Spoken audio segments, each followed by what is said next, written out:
Kagaya nga po ng sinabi ko, magaling po ako sa lahat ng bagay. Basta sa pagdating sa pagkatay. Papatayin namin kayong dalawa. Isa ka pa, prima. Hindi ka mapapatawad ng hari dahil sa pag-traitor mo sa angkan natin. Isa ka ba? Maggagamit kang hayop ka! Mataas ang respeto ko sa'yo, pero masahol ka pa pala sa hayop!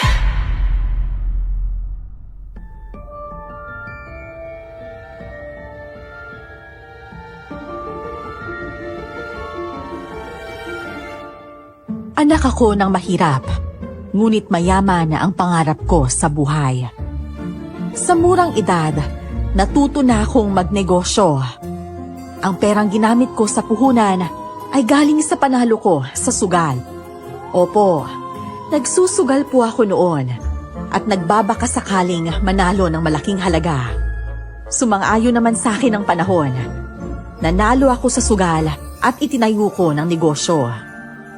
Ang negosyo ko ay magbenta ng karne ng baboy at baka. Magandang araw po sa inyo, Miss Esperanza. Ang kwentong ito ay nangyari noong 24 anyos pa lang ako. Ako nga po pala si Miguel. At ito ang aking kwento. Bago ko simulan ng storya, huwag kalimutang mag-subscribe bilang suporta sa ating channel.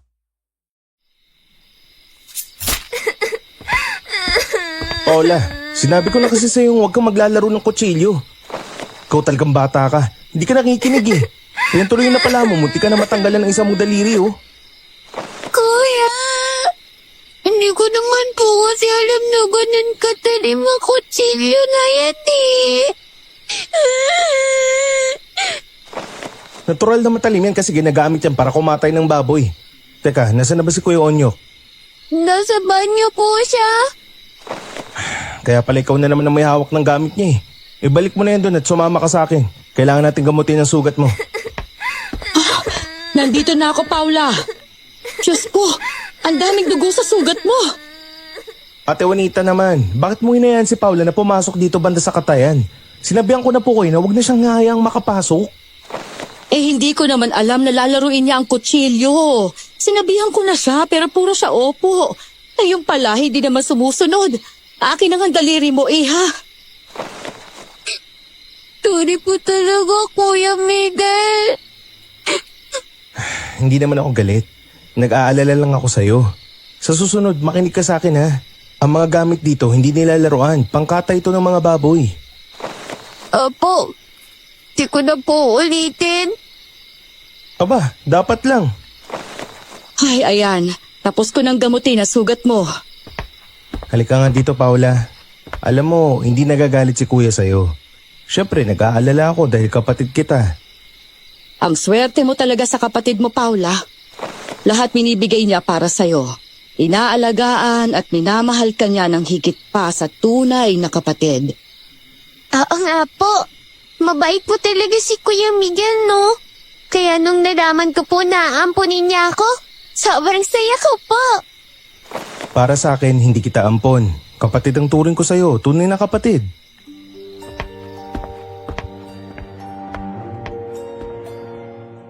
Limang taon lang si Paula noon nung napulot ko siya sa kalsada.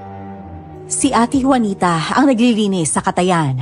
Kapag tapos ng mangatay si Kuya Onyok, mababait silang pareho. Matagal ko na rin silang kasama. Masasabi ko na swerte ako sa kanila. Dahil sa kanilang sipag, umangat lalo ang negosyo ko. Kumikita ako ng malaking halaga kada araw. Maya-maya pa, bumalik si Kuya Onyok mula sa banyo. Doon niya lang nalaman ang nangyari kay Paula. Baka naman, pinaalis niya lang ako bago siya pumasok dito. Ang kapatid mo talagang yun, Miguel. Kahit paulit-ulit ng pagsabihan, hindi talaga nakikinig. Kaya nga po sinasabi ko sa inyo na kapag nakita niyo siyang pumasok dito, edi kailangan niyo siyang pagalitan. Inuto ko na ngayon na kunwari tatagayin ko siya at kakainin pero nako, hindi talaga natatakot eh. Masyado lang nagmamatigas. Tsaka nga pala, ngayon wala na si Dando. Kakailanganin natin ng isang tagakatay. Hindi ko kasi kakayanin kapag ako lang mag-isa eh. Naghahanap nga rin po ako ng pwedeng pumasok dito sa atin. Gusto ko yung matapang na hindi natatakot sa pagkatay sa baboy man o baka. Hanggang ngayon, wala ka pa rin na nahanap? Wala pero dun sa kabilang bayan may inutusan na akong tao doon na tutulong sa atin sa paghanap ng bagong tagakatay. Di mabuti naman.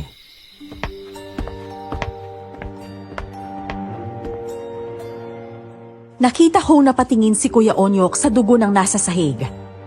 Dugo yon na nagmula sa sugat ni Paula kanina. Nakita ko siyang namutla at pinagpapawisan. Hindi takot si Kuya Onyok sa dugo ng hayop, pero takot siya sa dugo ng tao. Ayos na ba kayo, Kuya Onyok? Sumama ata yung pakiramdam niyo Ate Juanita! Ate Juanita! Ayos lang ako. Ewan ko ba, kumakatay nga ako ng baboy at baka pero natatakot ako sa dugo ng tao Miguel, anong kailangan mo? Pakilinis naman tong dugo ni Paula na kumalat sa sahig. Oo, sige, sandali lang talaga iho ha. Ito kasing si Paula panayak-iyak kasi daw mahapdi ang daliri niya. Ako nang bahala sa kanya mamaya. Alam mo, naguguluhan ako sa'yo, Onyok. Hindi ka nga natatakot sa dugo ng mga kinakatay mong hayop pero takot ka sa dugo ng tao? Ano ba naman yan? Ito talaga kung makapagsalita. Akala mo ba madali lang na kumatay ng hayop? Minsan nakakakonsensya din, no? Iyak nang iyak yung baboy at baka pero kailangan silang katayin. Nilalakasan ko lang ang loob ko kasi kailangan ko ng trabaho pero pagdating talaga sa dugo ng tao, nanghihina ako. Ay nako, hindi ka pala pwede sa ospital. Kaya nga kahit may sakit ako, hindi rin ako pumupunta ng ospital. Natatakot din ako sa karayom na yan. Baka ata kaya ka nagkakaganyan. Hoy, Juanita, below the belt na yan ha. Hindi ako bakla. May anak ako sa iba't ibang babae. Talaga? May nagpaanak sa'yo?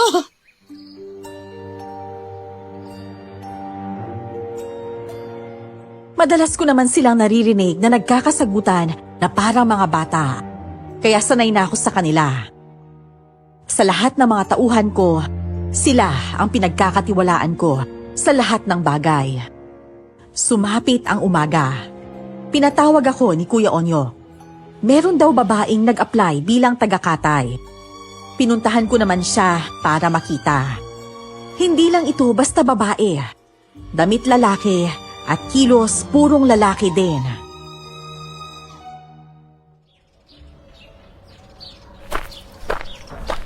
Sigurado ba kayo na mag-a-apply ka bilang tagakatay? Ay nako, oo naman po. Marunong po ako sa lahat ng bagay. Kaya mo kayang kumatay ng isang baboy? Opo. Kagaya nga po ng sinabi ko, magaling po ako sa lahat ng bagay. Basta sa pagdating sa pagkatay. Tanggapin niyo na po ako. Kailangan ko rin po kasi ng trabaho Alam ko, kaya lang parang nagdududa ako sa kakayahan mo Isa kang babae. Kung si Kuya Onyok nga, hirap na katayin ng isang baboy, ikaw pa kaya? Iba din naman po kasi ako sa kanya. Subukan niyo lang po ako. Kung hindi ako marunong o magaling, pwede niyo na po akong paalisin agad. Gusto ko lang sanang malaman kung may karanasan ka na sa ganitong gawain. Dati po ako nagtatrabaho sa palengke bilang tagatinda po ng mga karne.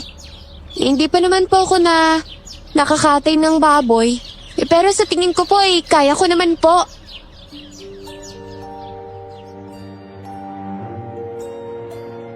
Hinila ko si Kuya Onyok palayo sa kanya at masinsinan itong kinausap. Bilang lalaki, alam ko kung ano ang aming kakayahan.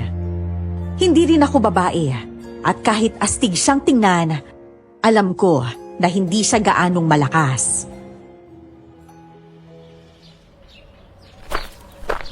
Kuya Onyok, sino naman yung nagsabi sa kanya na dito siya magtatrabaho? Kilala niyo po ba siya? Hindi ko siya kilala. Tsaka nakikita ko naman na magaling siyang umawak ng kutsilyo na pangkatay. So tingin ko kaya niyang gawin yung trabaho ko. Sigurado ka ba? Hinahanap natin dito yung taong matapang at may lakas. Nahiya kasi akong huwag siyang papasukin Pupumilit kasi. Siya na daw ang kakausap sa'yo. Sa tingin ko talaga may karanasan siya sa pagkatay ng mga hayop. Kasi kung wala, hindi siya papasok dito. Parang mapapasubo ata tayo sa babaeng yan Ano nga pala ang pangalan niya? Sabi niya, Prima daw.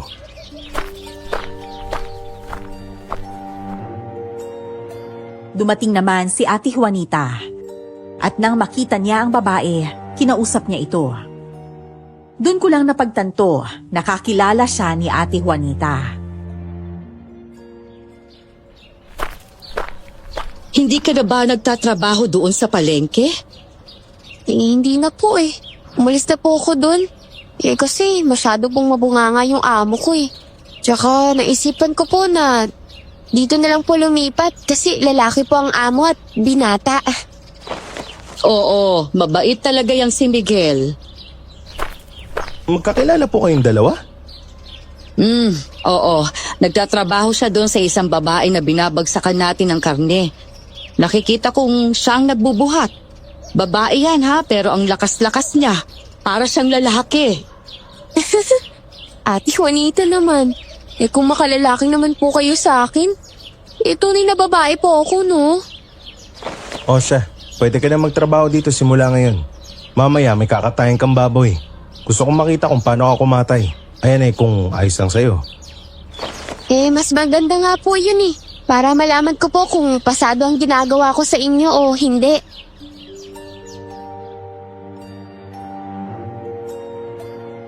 Nang dumating na ang mga baboy, siya ang una kong pinakatay. Hinawakan ni na Kuya Onyok ang paa ng baboy. Mabilis lang at malinis ang kanyang pagkakatay. Namangha ako at halos hindi makapaniwala sa kakayahan niya.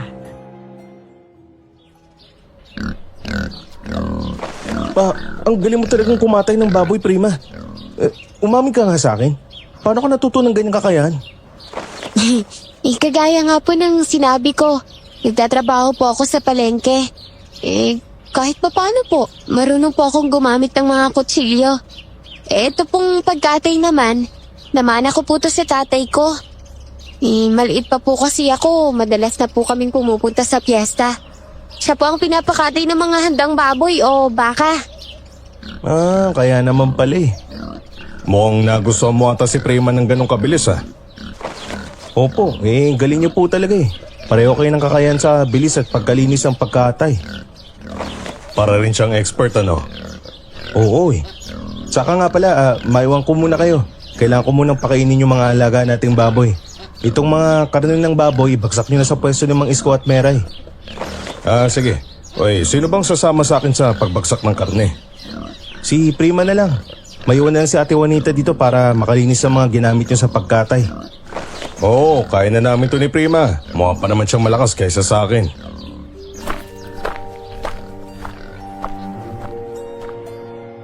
Habang nagpapakain ako ng mga baboy, biglang dumating si Paula.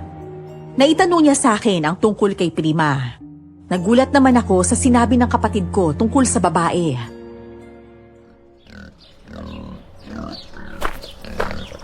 Alam niyo po ba, may babaeng yun ay nahuli ko po na ginakipang schoolmate ko. Ano? Opo, nahuli po siya ng mga guro namin. Buti na nga lang po umiyak yung bata kasi kung hindi po, baka natangay na po siya ng babae. Sigurado ka ba sa sinasabi mo? Opo, sigurado po ako. Kasama pa nga po nang nanghuli ng babaeng yun yung security guard namin. Tatanungin ko nga siya mamaya kung totoong sinasabi mo. Opo. Pero, huwag niyo na lang po sabihin na ako pong bumanggit sa inyo Sige.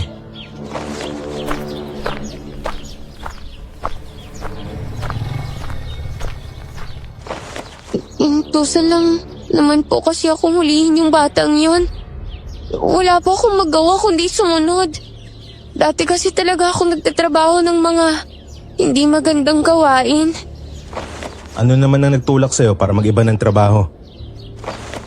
Hindi ko na po kasi masikmura yung pinapagawa nila sa akin Inuutusan po akong pumatay. Kapag pumapalpak naman po ako, mayroong parusa. Ano? Parusa? Gaya ng ano? Sinasaktan nila ako, Miguel Yun, naisipan ko na lang na kumalas sa grupo at magbagong buhay. Ayoko kasing dinidiktahan ako ng kahit sino eh. Nagsisisi ako sa lahat ng mga ginawa ko. Tama yan. Tama lang na umalis ka dun. Hindi naman habang buhay magiging maayos ang pagtatrabaho mo dun eh. Total, magaling ka naman sa pagkatay ng mga hayop. Dito ka na lang. Marangal na trabaho. Hindi mo kailangan pumatay o kumidnap ng mga bata para magkapera. Sa isang linggo na bilang tagakatay si Prima, wala akong mairereklamo sa kanya. Sobrang galing niya sa lahat ng bagay. Masasabi kong dinaig niya sa galing si Kuya Onyok. Isang umaga, kakarating ko lang sa katayan. Nagulat ako nang sumalubong sa akin si Ate Juanita at meron siyang sinabi.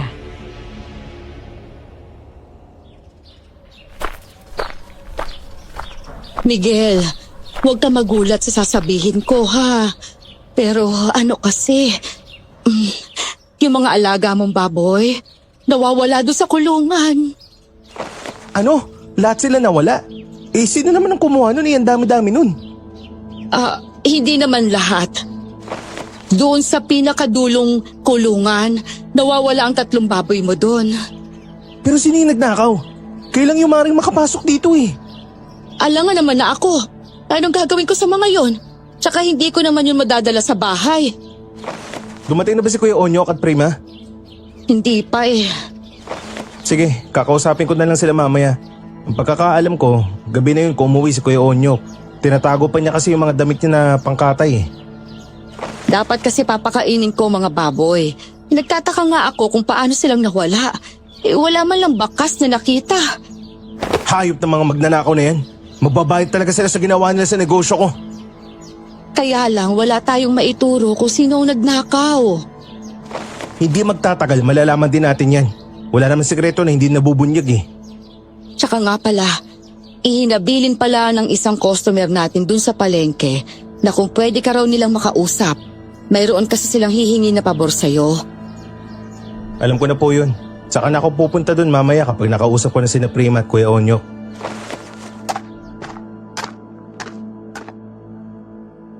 Makalipas ng kalahating oras, sabay na dumating sina Prima at Kuya Onyok.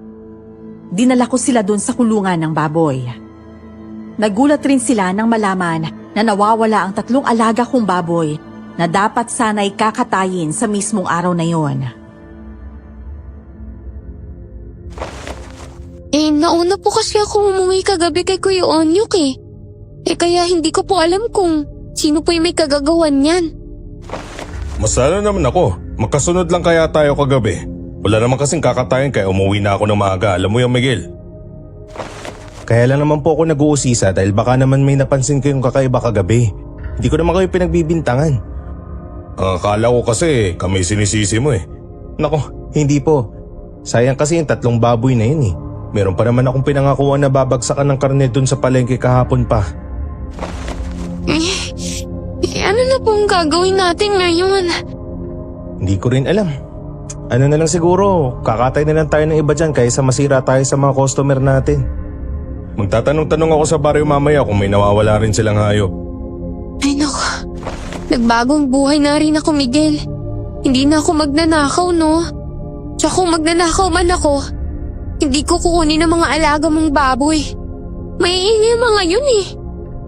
Hayaan nyo na yan, sige na. Ihandaan nyo na lang yung katayan.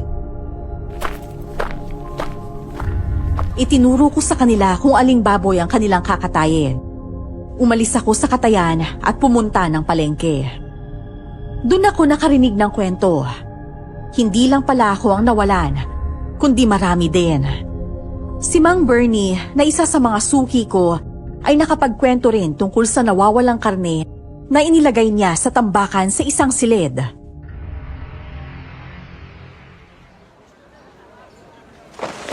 Miguel, pabuti na lang walang nabawas sa mga alaga mong baboy. Maraming nagrereklamo dito kanina ng mga kakilala ko. Nawawala raw ang kanilang mga hayop kagaya ng manok at baboy. Talaga po?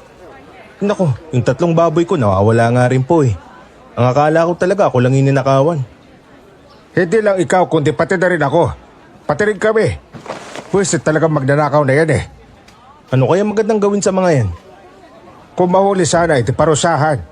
Kaya lang sobrang nag-iingat din ang hayop na yun. Ano kayang ginagawa nila sa mga ninanakaw nila? Naisip namin na baka binibenta nila sa kabilang baryo para perahan. Habang nag-uusap kami, bigla naman akong tinawag ni Aling Rita. Siya ang numero 1 kalaban ni Mang Bernie. Ang buong akala ko, si Mang Bernie na naman ang pag-uusapan namin. Pero nagulat ako nang tungkol kay Prima ang kanyang tinatanong. Bakit naman po kayo nagtatanong tungkol kay Prima? Nakarinig kasi ako ng kwento na magnanakaw ang babaeng yon. Kaya ikaw, Miguel, mag-iingat ka sa pagtiwala sa babaeng yon. Nasabi niya rin naman sa akin na dati siya magnanakaw pero sinusubukan naman niya daw na magbago. Magbabago? Naniniwala ka naman sa kanya. Para lang malaman mo, maraming nagkwento sa akin na iilang bahay ang ninakawan ng babaeng yan dito. Ito pa ha, pati daw mga alaga nilang manok, nilanakaw raw niya. Inilalagay niya raw sa sako. Ano po? Oo, kaya nga anong malaman nilang nagtatrabaho ang babaeng yun sa'yo, napakaraming chismis ang kumakalat dito sa palengke. Inaalis raw kasi yon ng babaeng pinagtatrabahuhan niya kasi raw nagnakaw sa bentahan. Baka naman po matagal nang tapos yun. Basta ako, handa kong bigyan siya ng pangalawang pagkakataon para makapagbagong buhay. Kaya ko lang naman ito sinasabi sa'yo, para mag-ingat tayong lahat doon. Mahirap na kasing magtiwala sa mga taong hindi naman dapat pagkatiwalaan. Naunawaan ko po yung pag-aalala niyo sa akin. Ano na naman ang chismis ni Bernie sa'yo? Tungkol sa mga nawawalang hayop, ano?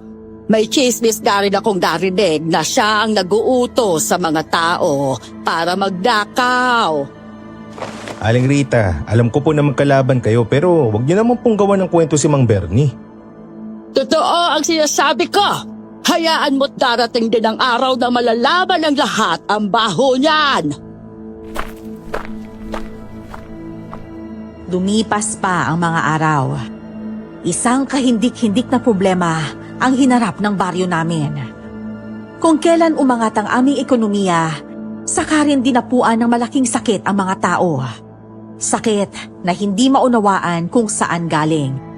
Yung iba, dahil hindi nila nakayanan, ito ang nagdadala sa kanila sa kamatayan. Isang umaga, habang nasa katayan, pinag-usapan namin ang tungkol sa mga nangyari.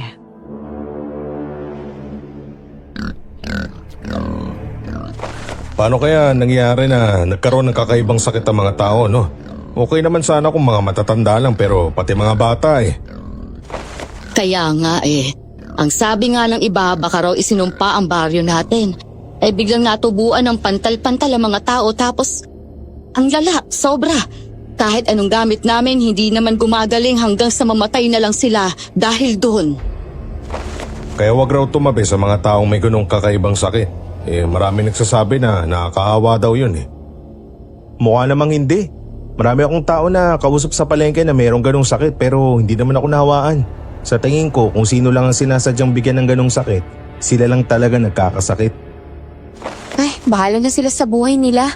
Ang mahalaga hindi tayo nagkakasakit. Siguro mga makasalanan sa Panginoon ng mga yun. Kaya sila natamaan.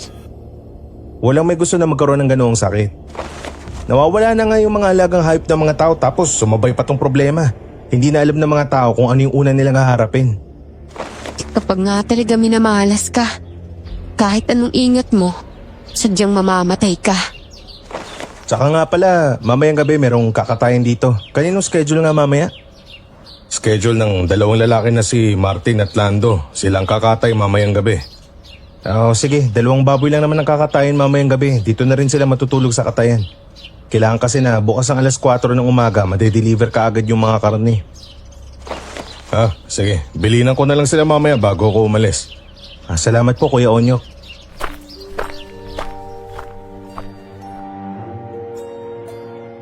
At dahil marami ang namatay sa baryo namin, kaliwat kanan ang binitawan kong pera para makatulong sa mga kabaryo ko. Kahit papano, natuwa naman sila. Alam naman naming lahat na hindi kami makakaasa sa bayan. Umuunlad ang baryo dahil sa pagkakaisa ng mga tao. Sumapit ang gabi. Nasa bahay na kami ng kapatid ko at nagpapahinga. Bigla kong naalala ang perang naiwan ko sa kaha doon sa Katayan. Paula, ayos lang ba sa'yo kung balikan ko muna yun? Ang pera kasing yun, papadala ko pa sa bayan bukas para ipambili ng mga gamot. Kaya lang po kasi. Gabi naman na eh. Baka po kasi mapanto pa kayo sa daan.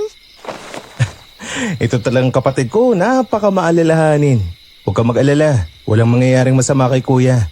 Kailangan ko lang talagang balikan yun para may maihatid ako kay Kap bukas. Nangako pa naman ako sa kanya. Sama niyo na lang po ako. Huwag na, maiwan ka na lang dito. Nandito naman ang kasambahay natin. Doon ka na lang muna sa kwarto niya, ha? Ay, sige na nga lang po. Pero, balik po kayo kaagad, kuya. Oo, babalik ako kaagad.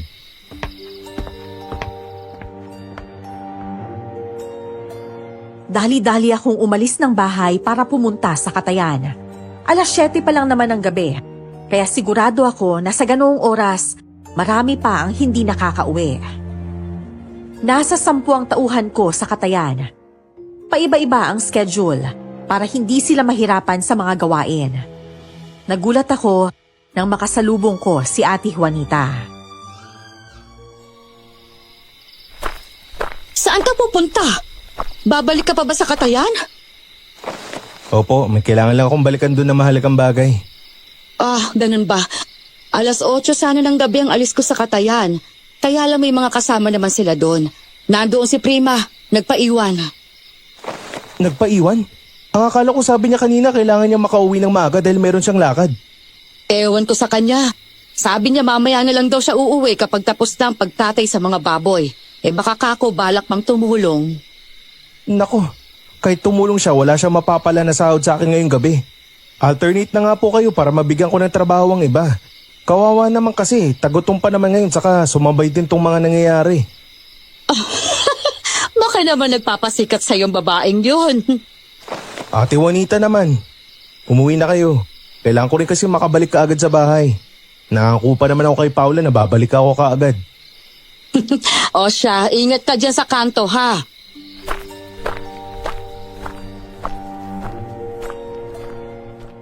Nagmadali akong naglakad papunta sa Katayan ko. Sa labas, naririnig ko ang malakas na iyak ng mga baboy.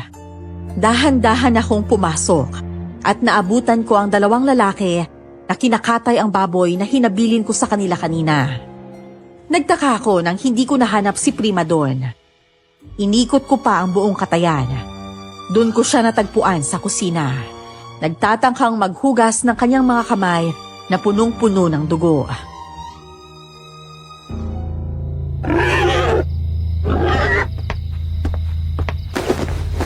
Prima? Ay, Sus Mariosep. Miguel, nandito ka pala. Oo, nandito nga ako. Bakit punong-puno ng dugo yung mga kamay mo? Anong nangyari sa'yo? Tumulong kasi ako sa kanila sa pagkatay. Tumulong ka? Pero nakita ko sila doon na kakakatay pa lang sa mga baboy ah. Tsaka kakaibang dugo ata yung kumakapit sa kamay mo. Parang hindi dugo ng baboy. Kung hindi dugo ng baboy, ano? Ikaw talaga, Miguel, nagpapatawa ka na naman eh. Sadali nga lang, hugasan ko lang tong kamay ko. Tsaka tong mga gamit na ginamit ko sa pagkatay. Bakit ka ba tumulong sa kanila? Hindi mo naman schedule ngayon. Kaya nga binigyan ko kayo ng schedule para malaya kayo makapagpahinga. Naawa kasi ako dun sa dalawa eh. Kakailanganan nila ng tulong ko. Tsaka huwag mo nang isipin ang ibabayad mo sa akin. Hindi ko na rin naman kailangan eh. Ang ibig ko lang sabihin, dapat kung sino lang ang nakatoka na magtrabaho, yun lang yung babalik dito sa Katayan.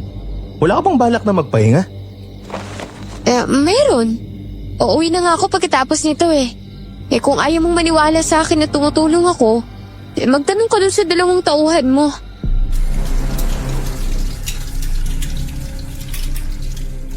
Hindi ko alam kung bakit hindi ako kumbinsido sa pinaliwanag sa akin ni Prima. Nang makaalis siya, kinuha ko ang ibang gamit na mga patalim at itinago yun sa lugar na ako lang ang nakakaalam. Sumapit ang umaga. Tinanong ko si Kuya Onyo kung alam ba niyang nagpaiwan si Prima sa Katayan.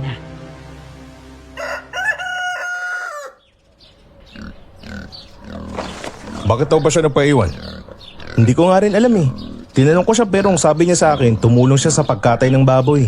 Nang dumating ako kagabi, nakita ko yung 2 tauhan na kumakatay pero wala si Prima. Nagulat na lang ako na makita ko siya dun sa kusina, duguan yung kamay niya. Baka nga talagang tumulong. Sa tingin ko talaga hindi eh. Kakaibang dugo yung kumakapit sa kamay niya. Kung dugo ng baboy yun, malalaman ko kaagad pero yung kagabi parang dugo ng tao. Ano? Huwag mo sabihin na iniisip mong pumapatay si Prima ng tao. Basta, sa tingin ko talaga, dugo ng tao yung kumapit sa kamay niya kagabi. Sigurado talaga ako. Kung ako ang nakakita sa kanya, malalaman ko kung dugo ng tao yon. Maya-maya kapag dumating siya, ako nang bahala magtanong sa kanya. Sige. Pakisabi na rin na kapag hindi niya schedule, hindi siya pwedeng tumulong ha. Oo, sabihan ko na rin kaagad. Nang palabas na ako sa Katayan, nakasalubong ko naman si Prima. Ngumiti lang ako sa kanya. Pero ang totoo ay kinikilabutan ako. Pinauna ko muna siyang pumasok sa Katayan. Saka bumalik para marinig ang pinag-uusapan nila ni Kuya Onyok. Sinabi pala sa akin ni Miguel na nagpaiwan ka dito kagabi. Opo. Tumulong po ako sa pagkatay ng baboy. Aba Prima, nangagaw ka na ata ng trabaho. Kapag hindi mo schedule, wala kang karapatan na manatili dito sa Katayan. Una pa lang sinabihan na kita niyan, di ba? Ano naman pong masama sa ginagawa ko? Nagpapabita ka ata kay Miguel. Hindi lang yun ang napansin ko. Marami akong tinanungan sa palengke kung may alam ka nga ba sa pagkakatay. Marami ang nagsabi na wala. Kaya sabi mo sa akin ng totoo. Paano ka natutong kumatay ng mga hayop? Ha? Hindi ko naman po kailangan magpaliwanag sa inyo eh. Isa pa, parehas lang tayong trabahante dito.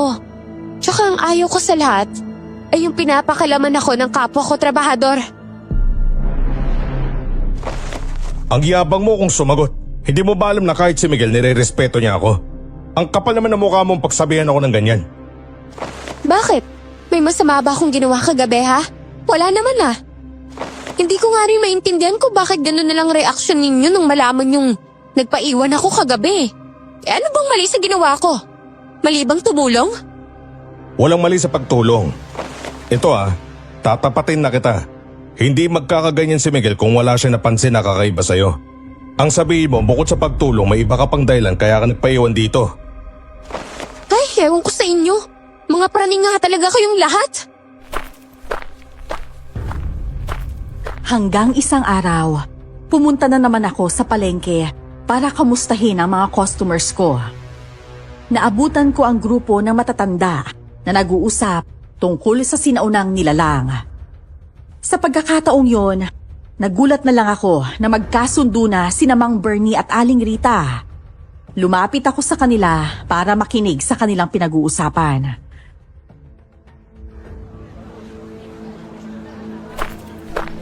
Sa tingin ko, kaya ito nangyayari sa baryo natin dahil bumalik na naman ang mga nilalang na yon. Tama ka. Ganito umaangat ang ekonomiya natin, bumabalik sila sa kakaibang dahilan. Sinaunang nilalang? Oo, Miguel. Mga aswang na harimondon. Sila ang sinaunang aswang na lumayas dito sa baryo. Lumipat sila sa ibang bayan para dun maghasik ng lagim. Ang kwento pa doon, kaya sila tumigil at nawala dahil marami na silang napatay. Itong mga senyales ngayon ay senyales din noon. Nagkakasakit ang mga tao at nawawala ang mga alagang hayop. Sila ang kumukuha para may makain sila. Pinapatay nila ang mga tao sa pamamagitan ng sakit. Meron na bang nakakita na bumalik sila? Sa tingin ko, kaya sila nandito dahil balak na naman nilang mangyanggaw. Nabalitaan ata nila na umaangat na naman ang baryo natin. Gusto nilang makayanggaw ng mga taong may pera nang sa ganon yumaman ang kanilang angkan. Ano ba kasi yung mga harimundo na yan? Sila ay malalakas na aswang. Makakayanggaw sila sa pamamagitan ng kanilang laway at dugo. Bigla akong kinilabutan ng mga sandaling yun. Sa buong buhay ko, ngayon lang ako nakarinig ng kwento tungkol sa ganong nilalang. Lumipat kasi ako sa baryo. Hindi talaga ako taga doon, kaya wala akong alam sa kanilang nakaraan. Kung may nais kang maunawaan, magtanong ka kay Onyok. Marami siyang alam tungkol sa mga nilalang na yon. Aling Rita, baka naman po nagkamali lang kayo ng hinala. Hindi kami pwedeng magkamali. Naranasan na namin ito noon. Hindi sila aalis hanggat wala silang nayayanggaw. Magkaisa na lang tayo lahat para sa baryo. Huwag nating hahayaan na masakop na naman ng mga harimon doon sa pangalawang pagkakataon ng lugar natin. Pero ano ang magagawa natin, Bernie? Sa ngayon, nagmamanman na ang mga opisyales ng baryo sa paligid. Gusto nilang malaman kung tunay nga na bumalik ang mga harimon doon pero wala pa silang ebidensya na nahanap. Kung sakali ba na meron, gagawin natin ang lahat para maprotektahan ang baryo laban sa kanila. Opo, dapat lang po talaga na magtulungan tayo para sa baryo natin. Handa rin akong tumulong. Hindi ko rin alam kung ano yung may tutulong ko pero gagawin ko ang lahat para sa baryo. Ang mga aswang na harimon doon ay magagaling niyang magbalat kayo. Kaya nila magpanggap na kaibigan mo, pero ang totoo niyan, sila pala ang mga kalaban. Nagaan yung tao din ba sila? Oo, tao sila na nagiging aswang na harimon doon sa tuwing sasapit ang 6:00 ng gabi. Alam kong maling manghusga, pero hindi ko napigilan ang sarili ko na sa tuwing gabi, sinusundan ko si Prima kapag umaalis siya sa katayan. Sinasama ko pa ang kapatid ko para lang malaman ko ang sikreto niya. Unang gabing pagsunod ko sa kanya, normal naman ang lahat. Umuwi siya sa bahay na kanyang inuupahan at hindi na lumabas.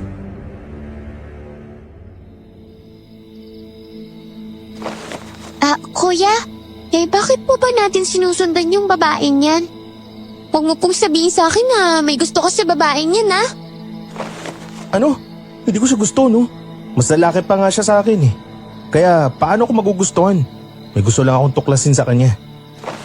Kaya po ng ano? Basta, malakas talagang kutob ko na may lihim ang babaeng yan. Hindi ko lang alam kung ano. Sinasabi ko naman po kasi talaga sa inyo eh. Hindi po maganda ang background ng babaeng yan.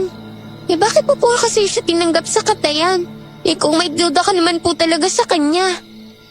Nung una, wala naman ako napansin na kakaiba sa kanya. Nagsimula lang lahat nung naabutan ko siya sa katayan. Ano po ba kasing ginawa niya? Hindi ko rin alam, basta nakita ko siyang duguan. Basta. Umuwi na po kasi tayo, kuya. Ang dami na pong lamok dito, oh. Tara, uuwi tayo. Pero hindi tayo pwedeng tumigil sa pagsunod sa kanya hanggang sa matuklasan natin kung ano tinatago niya. Kuya, sandali. Si Ate Prima. Lumabas siya ng bahay niya. Tara, sundan natin siya kung saan siya pupunta. Hinawakan ko ang kapatid ko sa kamay at hinila para masundan si Prima. Pumunta ang babae sa kagubatan ng gabing yon. Nagtago kami sa isang malaking puno ng kahoy. Nakita ko pang palingalinga si Prima sa buong paligid.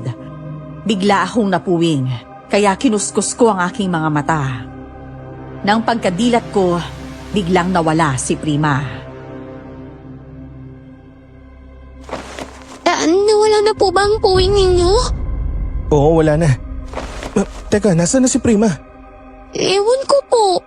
Hindi ko na po kasi siya napansin dahil inipan ko po ang mata ninyo. Anak nang, paano siya nawala ng ganong kabilis?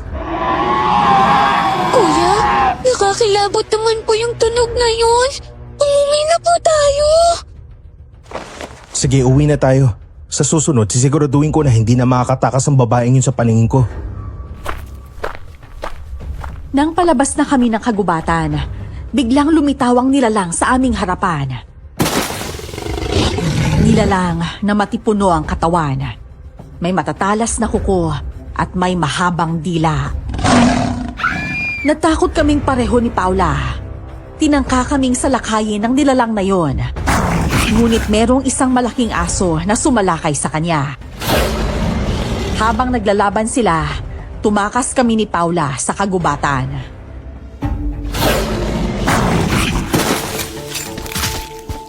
Kuya, ano bang nilalang yun? Hindi ko alam.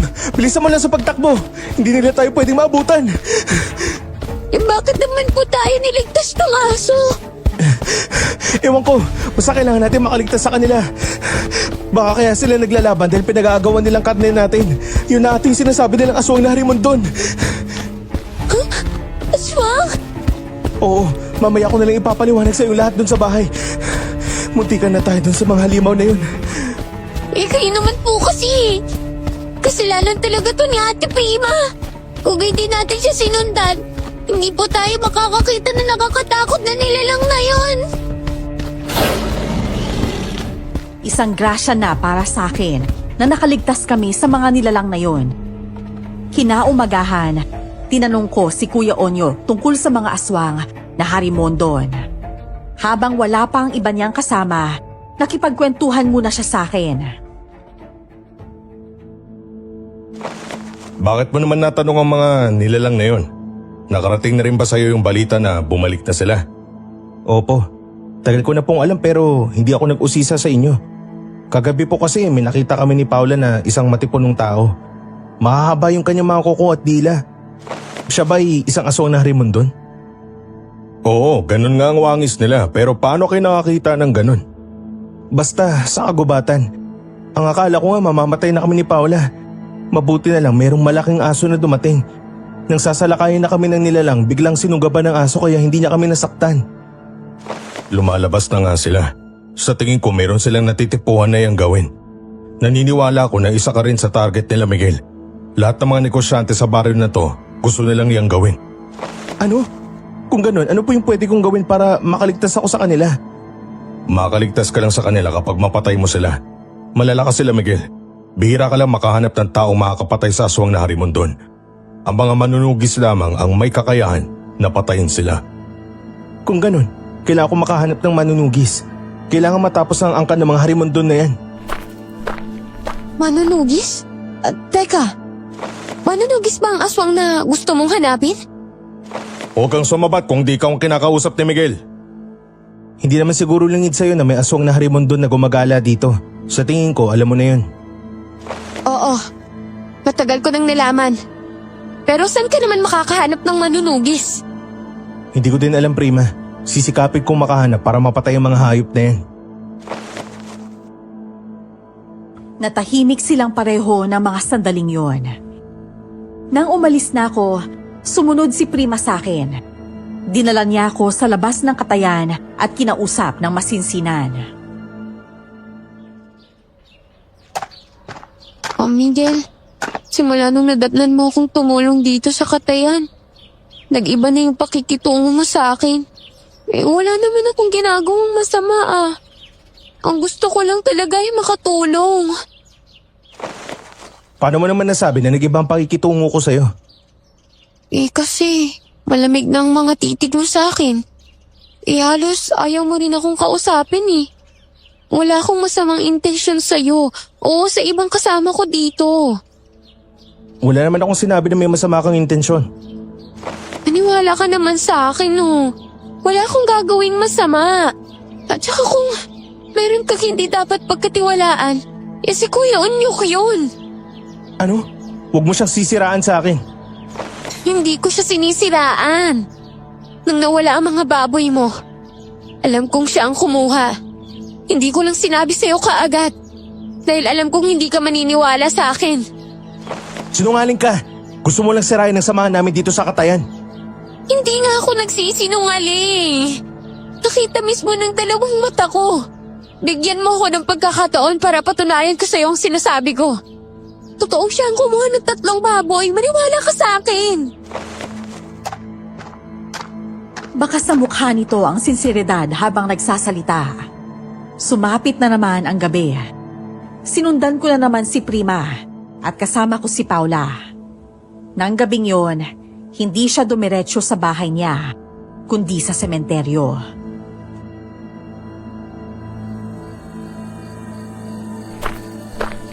O teka po, kuya. Ano po kayang gagawin ni Ate Prima sa simenteryo? Sa ganitong oras, hindi ko rin alam kung anong gagawin niya doon.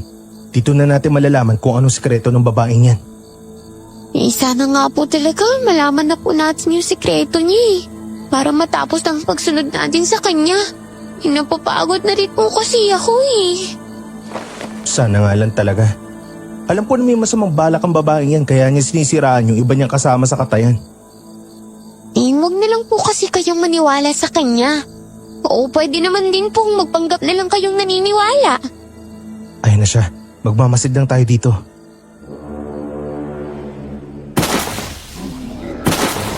Nang makatungtong na si Prima sa sementeryo, biglang nagsilitawan ang mga nilalang na harimondon. Napakapit si Paula sa braso ko sa sobrang takot. Lumapit kami ng konti sa kanilang kinaroroonan at narinig namin ang kanilang usapan. Teka, hindi po ba? Ganyan ang klase ng nilalang na nakita natin doon sa kagubatan? Oo pero anong ugnayan ni Prima sa kanila? Ang tanong ko, kung bakit siya nakikipagkita? Sa tingin ko po, kampi nila si Ate Prima. Tama ka. Sabi ko na nga ba niloloko tayo ng babaeng yan eh. Inuuto niya ako. Anong balak niya sa katayan ko? Bakit siya pumasok doon? Para po ata yung gawin kayo eh. May inabot silang telang itim kay Prima. Alam kong may nakabalot doon sa loob na kung anong bagay. Mabilis naman na tinanggihan ng babae ang bagay na yon. Hindi ko yan kailangan. Kagaya nga ng pangako ko sa inyo. Gagawin ko kung ano ang dapat kong gawin. Siguraduhin mo lang na hindi ka papalpak. Meron na nagdududa sa pagkatao mo, Prima. Umayos ka para hindi ka nila mahuli. Hindi nila ako mahuhuli. Matagal ko nang ginagawa ang bagay na to. At wala pang nakakahuli sa akin. Gagawin ko kung ano ang ating kasunduan. Dapat lang. Isa lang ang pinanggalingan natin kaya dapat isipin mo na magparami pa tayo. Palagi ko naman pong iniisip yun eh. Kailangan lang natin magparami. Hindi para manghasik ng kasamaan, kundi para mas lalo pang lumago ang angkan natin. Tama ka. Yan ang gusto ko sa'yo dahil hindi mo ako binigo. Mag-ingat ka lang sa may-ari ng katayan. May duda na siya sa'yo. Kunin mo pa ang tiwala niya at sikapin mo maging malapit sa kanya. Nakita kong tumangulang si Prima, saka umalis na ang mga harimondon. Umalis na rin si Prima sa sementeryo na parang walang nangyari. Doon ko napagtanto na gusto niyang gamitin ang negosyo ko para sa kanilang plano.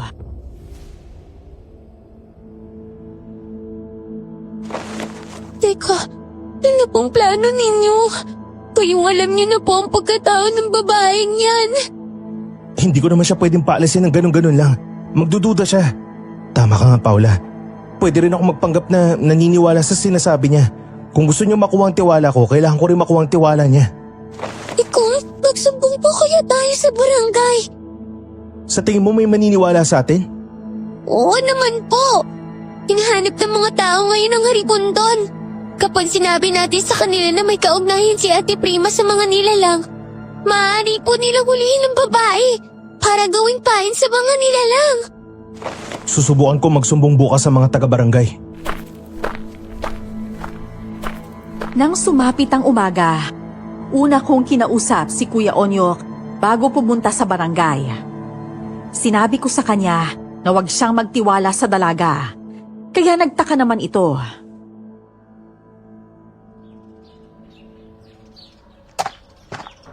Ano ba ang dahilan at parang natatakot ka kay Prima? Basta po, huwag lang po kayong magtiwala ng husto sa kanya. Mahirap na, baka may plano siyang hindi maganda sa inyo.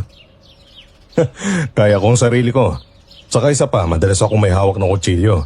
Sa tingin mo ba, hindi ko siya tatagayin kung sakaling pagtangkaan niya ako?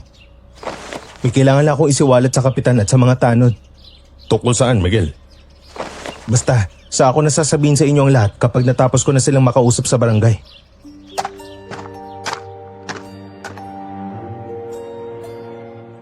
Nang paparating na ako sa barangay, nakita ko si Mang Bernie na palabas ng barangay hall. Maraming tao ang nandun at lahat sila nagrereklamo sa krimen na nangyari sa baryo. Marami na kasi ang namatay na taong nagkasakit at patuloy pa rin ang pagkawala ng mga hayop.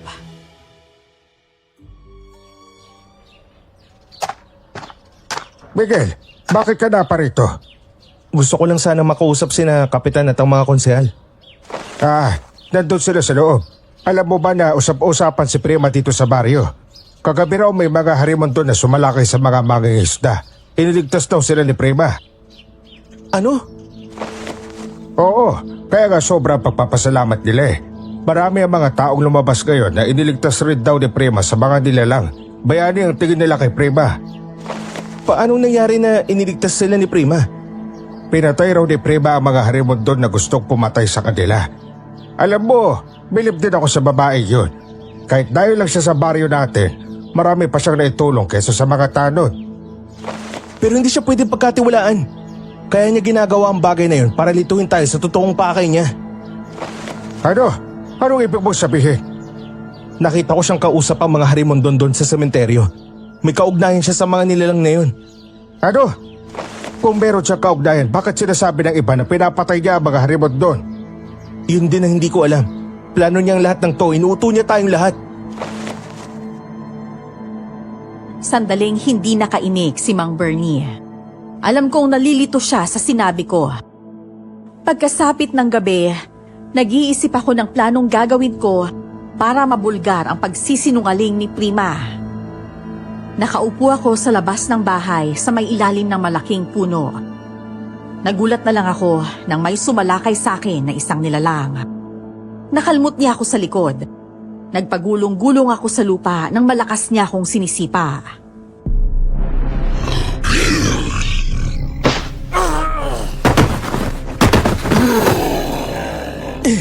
Hayop ka! Tigilan mo ako! Umalis ka dito, hayop ka! Aswang! Ako ang harapin mo! Prima! Hindi mo siya maaaring patayin hanggat buhay pa ako! Pipigilan ko kayo sa mga binabalak ninyo! Kakalimutan ko na mula ako sa inyong angkan!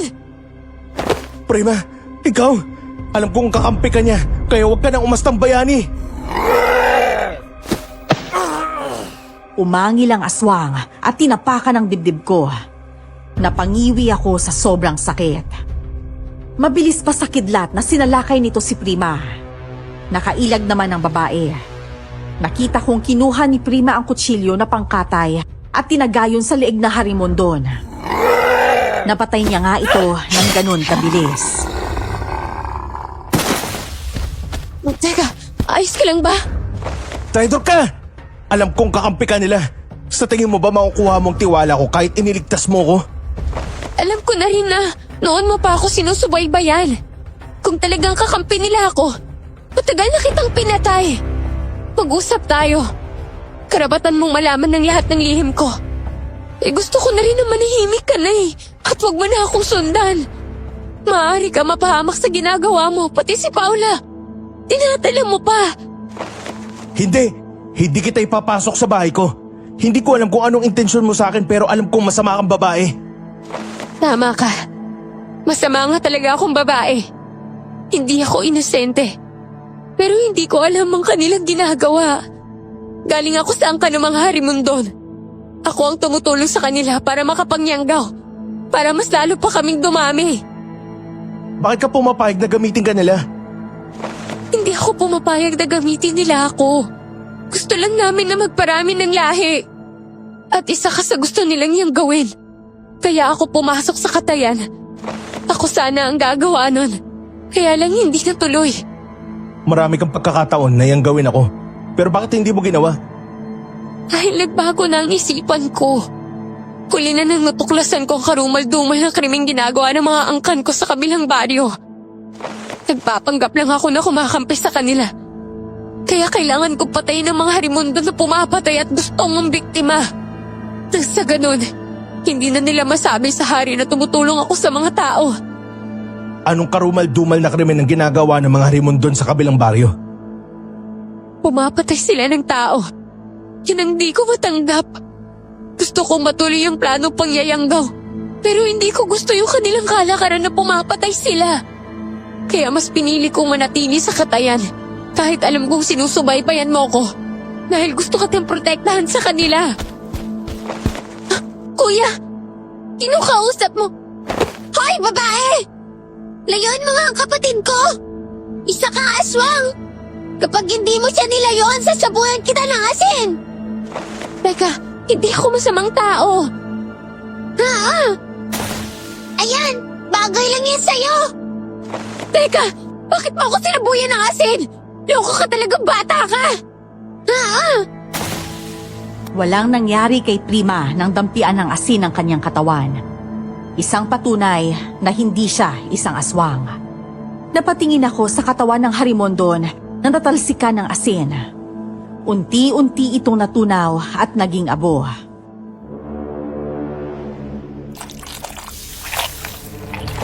Asin lang palang katapat ng mga halimaw na to eh. Hindi lahat mapapatay ng asin. Sila ay may mga mabababang uri lamang ng Harimondon, kaya sila natutunaw. Ang malakas na Harimondon ay mahirap patayin. Meron pang malakas na Harimondon? Oo. At yun ang kanilang hari na nakausap ko sa sementeryo. Siya ang pinakamalakas sa angkan namin.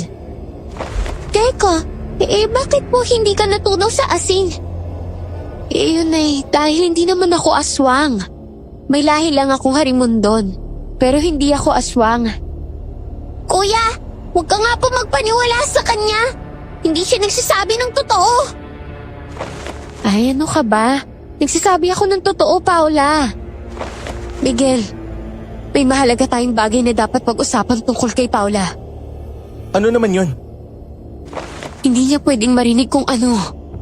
Tayo lang dapat ang makakaalam ng usapan. Sa pagkakataong yon, pinapasok ko na sa loob ng bahay si Prima. Si Paula naman, pinapasok ko rin sa kwarto. Nagulat ako nang isiwalat niya sa akin ang totoong pagkatao ng batang inampon. Kahit naman tumakas o magtago ka, mahanap ka pa rin nila eh. May kaugnayan ang lahat ng Harimondon kay Paula. Siya ang susunod na tagapangalaga ng angkan ng mga Harimondon. Isa rin siyang kagaya ko. Ano? Paano yung nangyari? Si Paula, nakita ko yun sa kalye noon. At kung sino man ang makakapulot sa kanya, ay magkakaroon ng swerte. Kaya umangat ang katayin mo dahil sa pag-alaga mo sa kanya. Ito na ang tamang panahon para singilin ka nila sa lahat ng swerteng nakuha mo kay Paula. Ano? At ang kapalit ba nito ay buhay ko? Oo. At yun ang gagawin ka nilang Harimondon. Paano kapag ayaw kong maging Harimondon? Hindi, babawiin nila sa inyo si Paula. Kapag hindi mo siya sinuko, papatayin ka nila. Pero kung lalaban ka talaga, maaari nilang patayin si Paula. May paraan ba para hindi nila masaktan si Paula?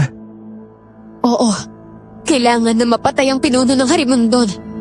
Ang puso ni Paula na lumalabas ay ang ugnayan nila ng pinunong Harimondon. Ang pusod ni Paula? Hindi ba? Merong nakalabas sa puso ni Paula sa kanyang tiyan. Ang puso niya ay mayroong tumitibok na puso ng hari ng Harimondon. May nakapagsabi sa akin na kapag ginalaw ang pusod ni Paula, maaari niya tong ikamatay. Pero kailangan nating sumugal. Kailangan maputol ang puso ni Paula.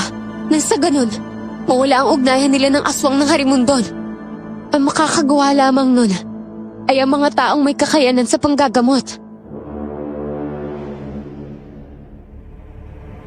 Napaisip ako kung saan ako makakahanap ng manggagamot.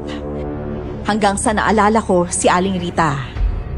Ang alam ko, may kakayahan siyang manggamot. Hindi pa doon natapos ang naikwento ni Prima sa akin. Kailangan sa lalong madaling panahon, magawa na natin ang bagay na to. Kailangan bago sumapit ang pista ng ani. Mapuputol na ang puso ni Paula na may karugtong sa buhay ng hari ng Harimondon. Pista ng ani? Oo. Yun ang takdang panahon upang salakayin nila ang baryong to. Pero ang pista ng ani ay para sa mga taga-baryo. Oo, tama ka. Doon nakatakdang sasalakay ang haswang ng Harimondon. Dapat huwag matuloy ang pista ng ani para walang mapapahamak. Hindi mo mapipigilan ang pista ng ani. Matutuloy pa rin to. Dahil nakasanayan na to ng mga tao. Gagawa na ako ng paraan para maputol ang ugnayan ni Paula sa hari ng Harimondon. Kailangan ko makausap si Aling Rita. Ang alam ko may kakayahan siyang manggamot. Kaya lang tumigil siya dahil may masamang nangyari sa pamilya niya. Kaya siya tumigil. Dahil sinumpa siya ng hari ng Harimondon. Sabi mo sa akin kung sino ang hari ng Harimondon na yan. Si Mang Bernie. Siya ang gumagawa ng plano para sa pagsalakay ng mga Harimondon. Ang mga Harimondon na umaatake ay utusan niya lang. Ilang segundo akong hindi nakapagsalita nang mabanggit nito ang pangalan ni Mang Bernie. Ang isa sa masugid kong customer. Mabait ito sa pagkakakilala ko. Kaya lang, meron silang alita ni Aling Rita na hindi namin alam kung ano ang dahilan. Ngayon, naging klaro sa akin ang lahat kung bakit galit ang matandang babae sa kanya.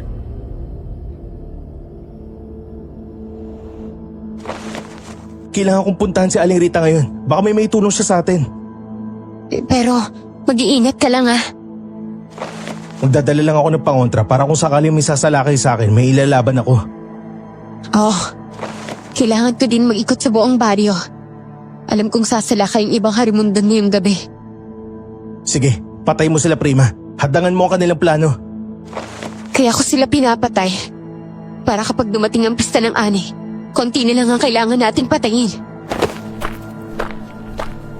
Tumango naman ako kay Prima at kaagad na rin akong umalis ng gabing yon.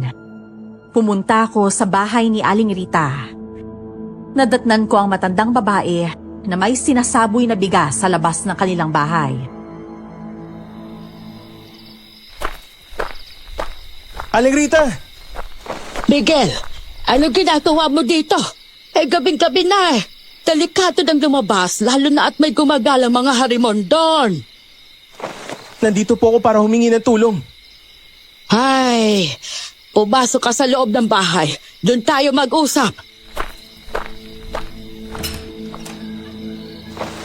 Hindi po ba dati kayong manggagamot? May magagawa ba kayong tulong para kay Paula? Dati ako manggagamot, kaya lang wala akong kakayahan na ngayon. Ano bang tulong ang hinihingi mo para kay Paula? Ang pusod ni Paula. Wala na akong magagawa sa pusod ni Paula. Galing siya sa angkan ng mga Harimondon. Gusto mo man o hindi, ay babawiin nila ang batang yon. Alam niyo po lahat? Pero ang sabi ni Prima, may paraan pa daw para hindi nila makuha si Paula sa akin. Kailangan putulin yung puso niyang nakalabas sa tiyan. Ayaw ko nang makialam sa mga problema na yan, Miguel. Dahil po ba natatakot kayo sa mga Harimondon? Nang dahil sa mga Harimondon, ay nawalan ako ng pamilya. Nangako ako na kahit anong mangyari, hindi na ako makikialam sa kanila. Akong dahilan kung bakit sila lumaya sa baryo na ito noon. Ngunit hindi ko namang inakala na si Mang Bernie ay siyang hari pala ng mga halimaw na yon. Kaya po ba kayo galit sa kanya kasi alam niyo ang tunay niyang pagkatao? Oo, isinumpa niya ako, kaya't nawalan na ako ng kakayahan sa panggagamot. Isa pa, buwis buhay ang pagputol sa puso ni Paula. Pwede siyang mamatay. Kahit may lahing Harimondon si Paula, tao pa rin ang tingin ko sa kanya. Maawa naman po kayo, Aling Rita. Gumawa kayo ng paraan para matulungan natin si Paula. Pero anong paraan ang gagawin ko? Putulin mo yung puso ni Paula sa lalong madaling panahon. Papatayin ako ng mga Harimondon kapag ginawa ko yun. 10 taon lang si Paula. Wala siyang alam sa kanyang pinanggalingan. Hahayaan niyo bang makuha siya ng mga halimaw na yan? Sandaling natahimik si Aling Rita at napaisip. Alam kong naguguluhan siya kung ano ang kanyang gagawin. Nawalan na rin ako ng pag-asa nang malakas siyang bumuntong hininga. Kung ayaw po ninyong tulungan si Paula, ayos lang po sa akin. Lalabanan ko ang mga harimundo na yan para protektahan si Paula. Ipapahamak mo ang buhay mo dahil lang sa batang yon. Para sa akin, kapatid ko na talaga si Paula.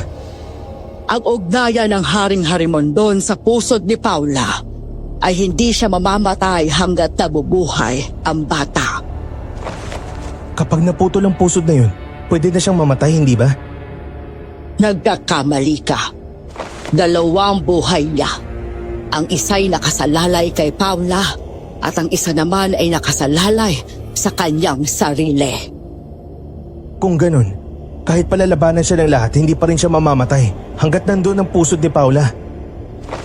Oo, bukas na bukas dalhin mo si Paula dito. Puputulin ko ang pusod niya. Ang usapan na ito ay tayo lang ang nakaalam. Wag na wag mong bigkasin sa iba. Nang sumapit ang umaga, dinala ko si Paula sa bahay ni Aling Rita. Pagkadating namin, nakahanda na ang gintong matalas. Meron ding mainit na tubig na kumukulo pa. May mga dahon pa ng kung anong halaman sa mesa.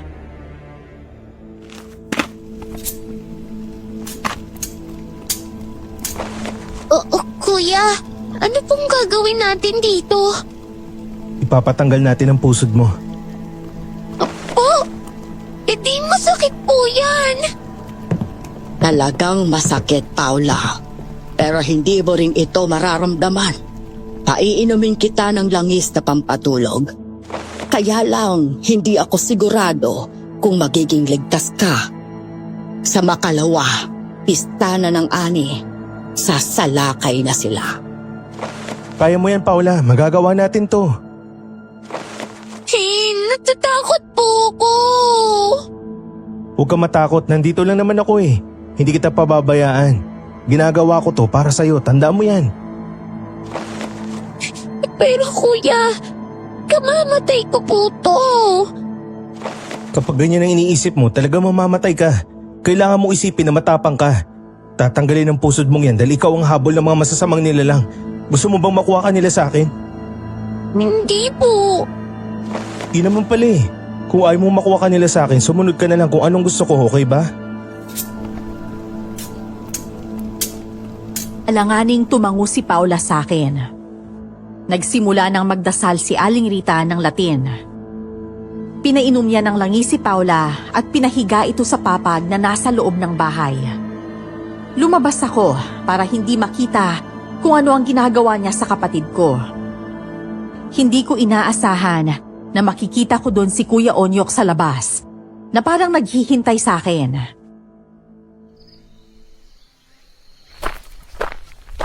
Kuya Onyok, bakit po kayo nandito? Bakit niyo po iniwan ng katayan eh? Alam niyo naman na may ginagawa ako. Kaya ako pumunta dito para itanong sa'yo kung aling baboy ang kakatayin. Tsaka napansin ko nga pala, Miguel, ilang araw ka na atang lutang. Ano nangyari sa'yo? Wala po. Basta ikaw na lang ang pinagkakatiwalaan ko sa katayan. Ano bang ginagawa niyo dito? Kasama mo ata si Paula. Nakita ko yung tsinelas niya sa labas ng pinto. Huwag na po kayo magtanong. Umalis na po kayo. Kung alin doon ang may pinakamalaking baboy, yun na lang yung katayin niyo. Sige, walang problema. Alam ko na kung alin doon ang kakatayin namin.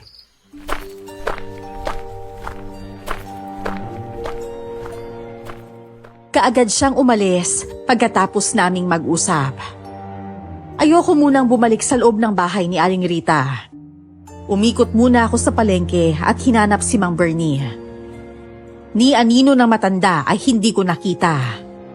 May nakapagsabi rin sa akin na ilang araw na raw itong hindi nagbubukas ng pwesto. Kumpirmado na nga talaga na siya ang hari ng mga halimaw sa baryo.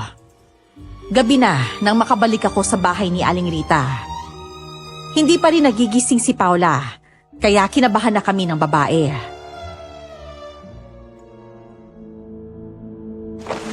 Hindi mo ako masisi. Kung sakaling may mangyaring masama sa kanya, Mikel, ikaw ang nagpumilit na putulin ko ang pusod niya. Magigising siya. Matapang si Paula, alam ko yan. Ayan na ang puso ng halimaw na nakadikit sa pusod ni Paula. Sunugin mo na yan sa apoy doon sa kusina. Opo. Kapag sumapit pa ang umaga at hindi pa nagigising si Paula, isa lang ang ibig sabihin nun. Hindi tayo nagtagumpay sa ginawa natin sa kanya. Hindi po ako maaaring mawalan ng pag-asa. Magigising siya, alam ko po yun. Sana nga lang talaga, Miguel. Kaagad kong sinunog ang pusod ni Paula. Nakikita ko pa ang maliit na puso ng nilalang na tumitibok. Nang ilagay ko yun sa apoy, nagsanhiyo ng hindi kaaya-ayang amoy. Naging tuyo ang pusod at ang puso ng nilalang hanggang sa naabo na ito. Bumalik ako sa kinaroroonan ni na Paula at naabutan kong nagkukumbulsyon na ang kapatid ko. Tulungan mo ako, Miguel. Hindi ko na alam kung anong gagawin ko sa kanya. Paula, labanan mo naman. Huwag kang magpapatalo sa kung anong nararamdaman mo. Dalhin mo na sa doktor si Paula. Ano? Pero malalaman nilang pinutol ang puso niya kapag ginawa ko po yun. Kaysa naman dito siya mamatay. Buhatin mo ang kapatid mo at dalhin sa doktor. Wala na akong nagawa kundi buhatin si Paula. Nang mabuhat ko siya, tumigil ang kanyang pagkumbulsyon. Ang akala ko, namatay na ang kapatid ko. Ngunit bigla siyang dumilat at tila naguguluhan sa nangyayari. Kuya, bakit mo po ako binubuhat? Diyos ko, ligtas ka na nga, Paula. Ay, salamat naman sa Diyos kung ganon. Nagawa ko nga. Hindi po ako pwedeng mamatay. Kasi wala po kayong kasama, kuya. Mabuti naman at naisip mo yun. Wala nang pusod na nakalabas sa tiyan mo. Hindi ka na kailangan mahiya kapag tinutukso ka ng iba. Oo nga. Wala na nga po eh. Salamat po talaga, kuya. Lalong-lalo na po sa'yo, Aling Rita. Nakita ko ang saya sa mukha ng kapatid ko. Hanggang sumapit na ang pista ng ani. Marami kaming kinatay na mga baboy at iilang baka. Marami kasi ang umorder sa amin. Sumapit hanggang alas 8 ng gabi ang kanilang pagkatay. Magkasama sina Kuya Onyok at Prima sa katayan. Bigla naman akong kinausap ni Ate Juanita at may ipinagtapat ito sa akin.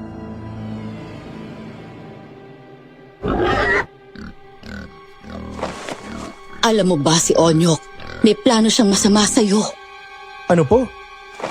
Oo, mag-iingat ka sa kanya ha. Narinig ko kasi na may kausap siya kanina. Maya-maya, magsisimula na ang sayawan. Yun na ang takdang oras para patayin ka raw nila. Mukhang seryoso ata usapan nyo ah. Pwede ko bang malaman kung tungkol saan yan? Tungkol lang po sa trabaho, Kuya Onyok. Saka nga po pala, tapos na ba yung pinapagawa ko sa inyo dun sa katayan? Oo, tapos na. Nagpaalam na nga sa akin si Prima na mauna nang umuwi. Maiwan ko na rin kayo. Kailangan ko na rin umuwi. Gusto ko pa kasing masaksihan ang pagsimula ng sayawan mamaya doon sa barangay. Sige na, Juanita, mauna ka na. Ako nang bahala dun sa mga lilinisin. Mamaya pa naman ako uuwi. Tumango ako kay Ate Juanita bilang pahintulot na pumapayag akong umuwi na siya. Pumasok ako sa kusina, kung saan may tinatago akong matalim na kutsilyo. Sumunod naman sa likuran ko si Kuya Onyok. Gusto ko sana siyang kausapin tungkol sa sinabi ni Ate Juanita sa akin. Sa totoo lang, hindi ako naniniwala na isa siyang traidor. Matagal nang nagtatrabaho sa akin ang lalaki. Loyal ito at maaasahan. Anong sinabi ni Juanita sa'yo kanina? Wala lang yun. Ganun ba? Alam mo, Miguel, sana matagal ko na tong ginawa eh. Alas 8 na at simula ng yanggawan at patayan sa baryo. Kuya Onyok, anong ginagawa mo? Hanggang ngayon, hindi mo pa rin ba nauunawaan? Isa akong aswang narimon doon. Ako ang tagabantay ng mga kilos yun ni Paula simula noon. Kaya ka nga nila natuntun dahil sa akin. Walang iya ka. Ipinagkatiwala kita. Sinabi ko bang pagkatiwala mo ko, magiging isa ka na rin sa amin, Miguel. May kinuha siyang itim na bato sa kanyang bulsa at sinakal niya ako. Kusang bumubuka ang bibig ko dahil sa lakas ng kanyang pagkakasakal. Doon na unti-unting nagbago ang kanyang anyo. Naging matulis ang kuko, mapupula ang mga mata, at naging maskuladong tao na may nakakatakot na itsura.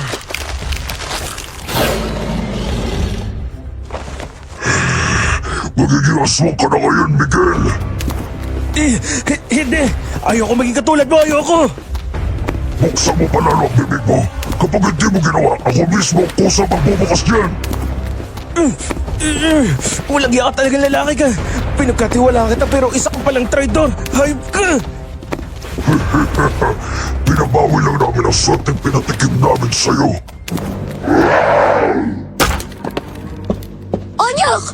Ako ang harapin mo! Papatayin rin kita dahil ang pagpatay ko sa kapwa mo, Harimundon! Anong ginagawa mo dito, Prima? Hindi ba inutusan na kapag pumulong ka sa pagyanggaw doon sa baryo? Simula ngayon, wala na akong susuntin na Harimundon! Kalaban niyo na ako! Ganun pala, ha? Binalik ni Kuya Onyok sa kanyang bulsa ang itim na bato at sinalakay si Prima. Dali-dali akong bumangon. Sobrang sakit ng ulo ko na hinampas niya ng isang matigas na bagay. Hinawakan ko ang ulo ko. Dumugo yun. Napangiwi na lang ako sa sakit. Kinuha ko ang kutsilyo sa aking pinagtataguan at hinanda. Narinig ko na may mga nilalang pang dumating sa labas ng katayan. Miguel, nandito na silang lahat!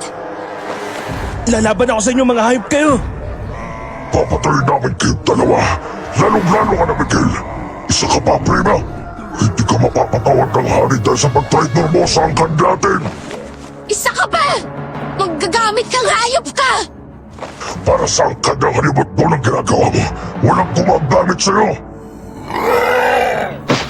Naglaban sila ni Prima. Nakarinig ako ng malakas na pag-untog ng nilalang sa may pader. Natakot ako ng mga oras na yon. Pumasok ang 3 harimondon sa loob ng katayan. Dumukot ako ng asin at sinaboy sa kanila.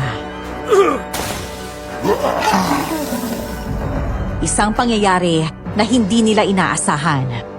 Dumating na ngayon ang pinuno ng mga harimondon. Galit na galit ang kanyang aura at gusto nang pumatay ng tao. Sinabi ko na nga ba eh, may pagbabago sa'yo, Prima. Tinraitor mo ang buong angkan ng halimot doon. Isa ka pa! Maggagamit kang hayop ka! Mataas ang respeto ko sa'yo bilang nakakatandang Harimundon. Pero masahol ka pa pala sa hayop! Marami ka pala pinatay sa kabilang baryo! Ano naman kung pumapatay kami? Mga aswang kami at hindi tao. Wala sa usapan natin kung pumatay kayo ng tao! At sino ka para pagsabihan ako ng ganyan? Ang mga magulang mo ay mababang uri lamang ng mga nilalang. Ako lang ang dapat na mag-utos at magsabi sa'yo ng ganyan. Sumalakay sa akin ang iba pang harimondon. Ang haring harimondo naman ay sumalakay kay Prima. 2 harimondo na malalakas ang kalaban ni Prima. Kaya hindi ko alam kung magagawa niya itong patayin. Lingid sa kaalaman ng mga nilalang, marami akong baon na asin at bawang sa bulsa ko. Nakasuot kasi ako ng 6-pocket short. Pinuno ko yun ng asin, bawang at luya. Mga walang iya kayo! Susunugin ko kayong lahat! Akala nyo ata hindi ko na pinaghandaan ang pangyayaring to. Alam ko darating kayo dito sa katayan para patayin ako. Pinuno, may baong asin at bawang si Miguel. Nasusunog ang mga kasama natin. Talagang uubusin ko itong mga kasama nyo. Ito pa mga animal! Lasapin nyo ang alat ng asin! Ikaw ang bahala kay Prima. Papatayin ko lang ang lalaking yan. Huwag kang magkakamaling lumapit. Sasabuyan kita nito. Marami pa akong baon na asin at bawang. Anong akala mo sa akin, mahina?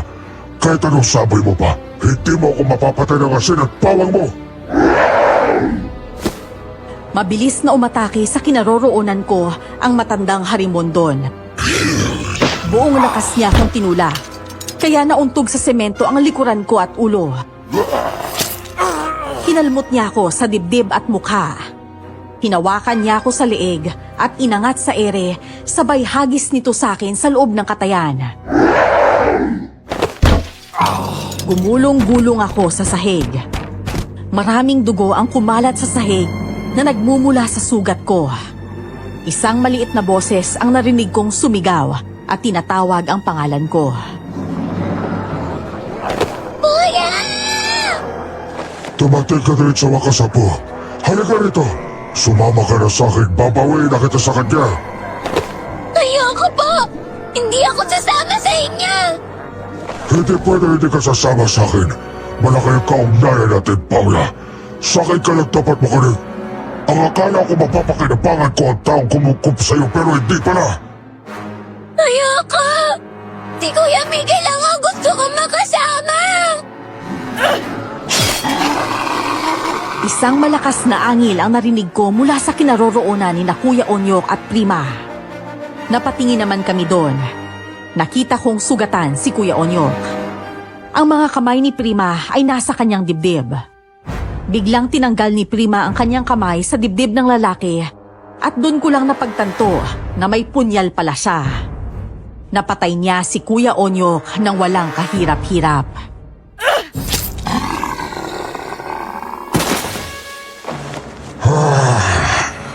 Pinatay mo si Onyok. Mga harimod doon, sukurin sila lahat at patayin. Bernie! Lalaban na rin ako sa'yo! Tandito kayo, babae ka. Oo! Papauwiin ko lang ang lakas ko na kinuha mo! Miguel, gamitin mo ang punyal na to! Itarak mo sa dibdib ng hari ng Harimondon na yan! Hinagis niya sa kinaroroonan ko ang punyal. Mabilis akong bumangon at pinulot yon. Kahit sobrang sakit ng likod ko at ng mga sugat ko, pilit ko pa ring iniinda para lang malabanan ng aswang na Harimondon. Nang naghahanda na naman siyang umatake sa akin, kumimkim ako ng asin. Mabilis pa sa kidlat ang paglutang ng Haring Harimondon. Hindi ko siya namalayan, kaya nagawa niya akong kalmutin.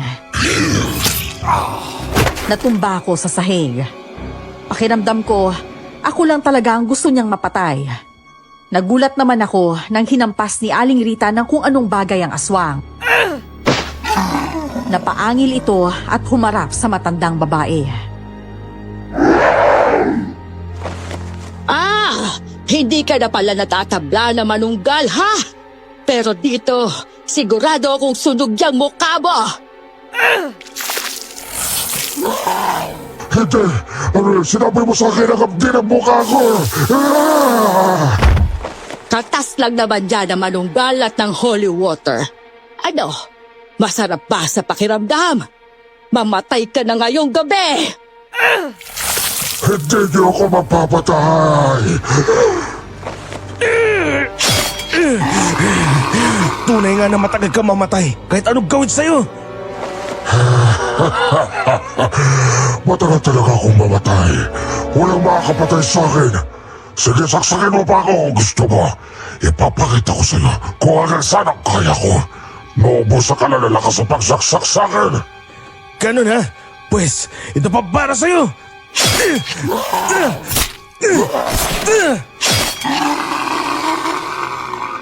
Paulit-ulit ko siyang sinaksak sa dibdib dahil sa galit. Kahit nasasaktan na siya, nakukuha niya pa rin ngumisi sa akin.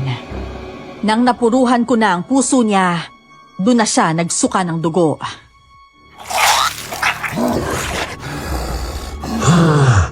Hindi mo ako mapapatay. Paano mo naman nasabi na hindi kita mapapatay ha? Dahil ba sa puso ni Paula? Para lang malaman mo, wala nang puso ni Paula. Matagal na namin tinanggal yun. Kung nakapaganda ka sa laban na to, nakapaganda din naman ako. Walang makatanggal sa puso niya dahil maaari niyang ikamatay. Paula, halika rito. Ipakita mo sa kanyang wala na ang pusod mo. Ito po, hindi na ako mula sa angkan ng Harimondon. Kahit kailan, hindi ko po matatanggap na lolo kita. Isa kang masamang nilalang. Pati ako ginamit mo pa para matuloy ang plano mo.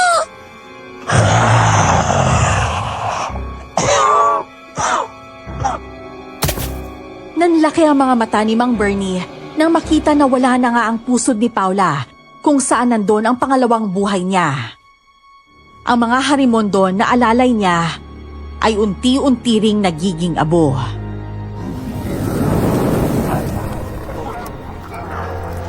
Kahit anong gawin mo, hindi niyo matatakbuhan ni Prima ang inyong kapalaran. Kayo ang gagawa ng paraan para muling nadami ang mga hanggan natin. Hindi yun mangyayari. Kakalimutan ko rin na galing ako sa angkan ninyo. Ang akala ko pa naman matalino kayo. Pero nautakan ka ni Miguel. Kahit gaano ka katuso, darating din ang araw na pagbabayaran mo ang mga ginawa mo. Babalik ako at sisingilin ko kayo sa... Kahit anong gawin mo, hindi ka na makakabalik. Sisiguraduhin ko yun.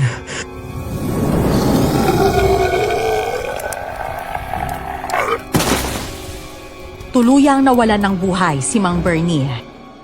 Nakita namin na unti-unting naging abo ang kanyang katawan.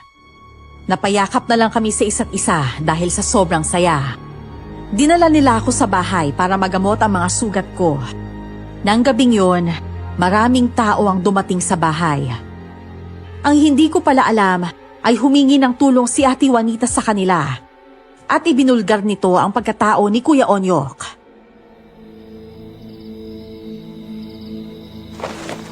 Patawarin mo talaga ako, Miguel.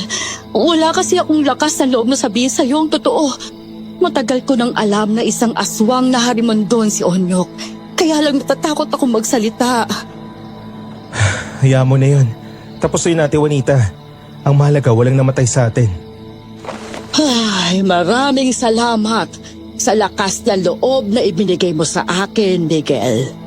Sa wakas, makakapanggamot na ako ulit dahil wala na si Bernie.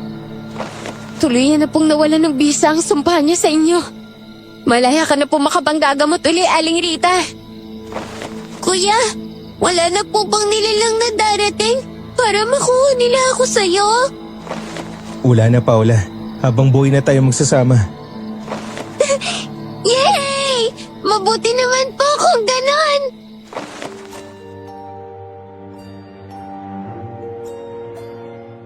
Sumapit ang ilang araw. Bumalik sa tahimik ang baryo. Ngunit mahirap para sa mga tao na kalimutan ang mga bangungot. Nakakapanibago na wala na si Kuya Onyo. Pero kailangan kong tanggapin na ang taong pinagkatiwalaan ko ay isa palang traidor at kalaban. Si Prima na ang pinagkatiwalaan ko sa katayan at si Ate Juanita naman ang kanyang katulong.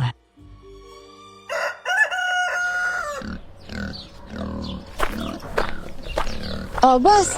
Ituro mo na sa akin kung saan ang kakatayin ko dyan. Maraming orders ng mga karne ngayon ng baboy eh. Uubusin ko na lang sa pagkatay ang mga baboy na yan. Malalaki na rin naman sila, huwag kang mag-alala, tutulong ako. Wag na, kaya namin to. Meron naman akong kasama, 3 lalaki. Gusto ko lang tumulong. Ayaw ko kasi na mapagod kayo ng sobra.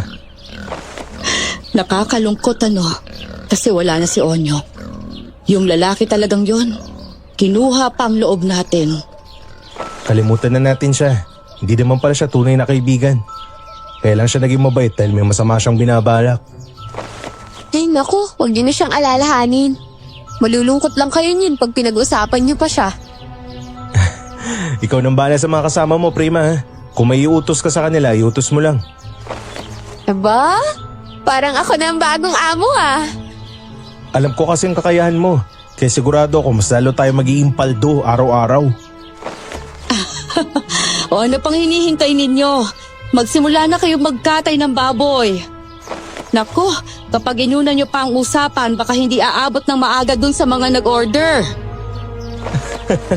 Ito na nga po, tutulo na nga po ako para mas lalong mabilis.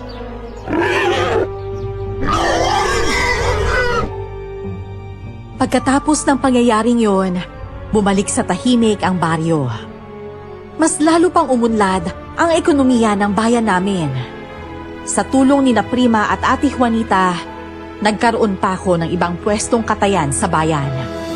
Sa kasalukuyan, naninilbihan pa rin sila sa akin. May kanya-kanya na kaming pamilya at mga anak. Si Paula ay lumaki na maayos at naging ganap na doktora. Hindi mawawala sa kanilang dugo ang angkan ng Harimondon. Ngunit para sa akin, hindi sila halimaw na dapat katakutan. Ang halimaw ay siyang gumagamit ng kapangyarihan para makapaslang ng tao at ang mga sakim. Hanggang dito na lang po ang aking kwento. Maraming salamat at more power sa inyong channel.